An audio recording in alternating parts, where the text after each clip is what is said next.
Hallelujah. Grace and peace to you. God bless you, child of God. Isaiah chapter 60, verse 22. When the time is right, I, the Lord, will make it happen. Now, the question is, what is the yardstick to measure the right time? And the question is, can a school principal get into a class and promote a child simply because the teacher has love for the child? Can a parent buy a car for his or her child simply because the parent has love for their child? I, the Lord, will make it happen when the time is right. When you gain the necessary knowledge and write the exam and prove qualified, then you'll be promoted. When you gain the necessary knowledge of driving a car, then you can get one. When you get the necessary knowledge of driving a car, practicalize it, and get the capacity to purchase one, then you'll get a car.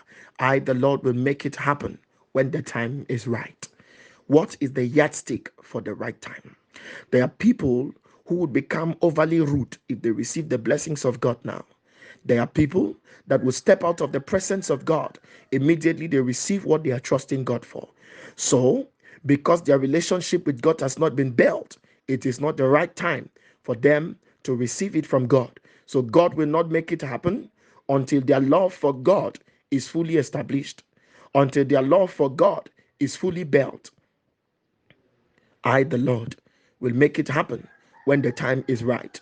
If you finally become pregnant and give birth to your own child, are you sure that you will not mock the next person who doesn't have a child, forgetting about when you yourself had no child? I, the Lord, will make it happen when the time is right. So, what we want to do within these 3 days is to set the right time so that God will make it happen. So, it is not God to make the time right, it is us to make the time right, and God makes it happen. So, the equation here has you and God. Your function is to make the time right, God's function is to make it happen.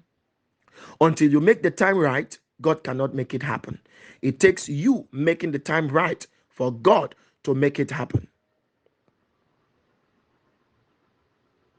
What are the things that we must make right?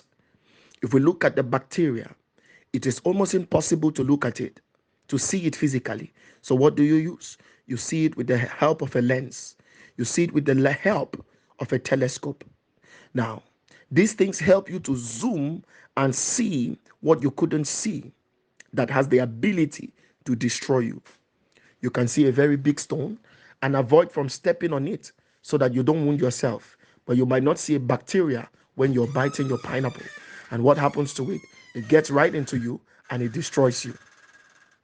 So this morning, we want to wear a spiritual lens that we would use to focus on the minimal things, the things that we did not consider that has the ability to destroy us.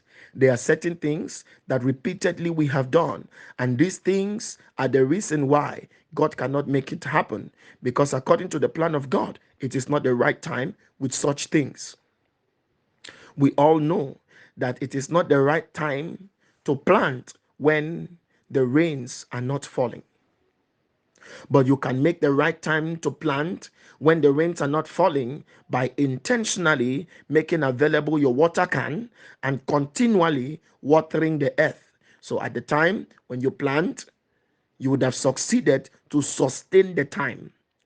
So, based on your family, it might not be the right time. Based on your generation, it might not be the right time. Based on your lineage, it might not be the right time. But if you decide to carry the water can, you can bring the right time and you can make it happen. So, what we want to do is to intentionally set the right time so that God will make it happen. Now, we are going to pray and trust God that He would give us grace to carry on, the grace to implement the decisions that have been made. Earlier this morning, the Lord spoke to me that men are a function of the decisions that they implement. Until you implement a decision that you've made, there is nothing important about it, because every now and then people make decisions, but what differentiates men is the ability to implement these decisions. Later today, we are going to receive about 25 to 30 prayer points, which we are going to pray. Don't forget that this session is not for families. This session is not for friends. It is an individual session. Earlier, you received a reflection manual that will help you to reflect on your year so far, what you must reprioritize, what you must look into. Take a quiet time, look into all these things where you failed, and then you go ahead to make a plan for the next year. This is the day that the Lord has made. We must maximize it. Bring the right time, the Lord will make it happen. I, the Lord, will make it happen when the time is right. When the time is right, I, the Lord, will make it happen. Isaiah 60:22. Until the time is right, even God Himself is helpless because He cannot make it happen. We are going to make the right time come so that God can make it happen at the right time. Shalom. God bless you, child of God.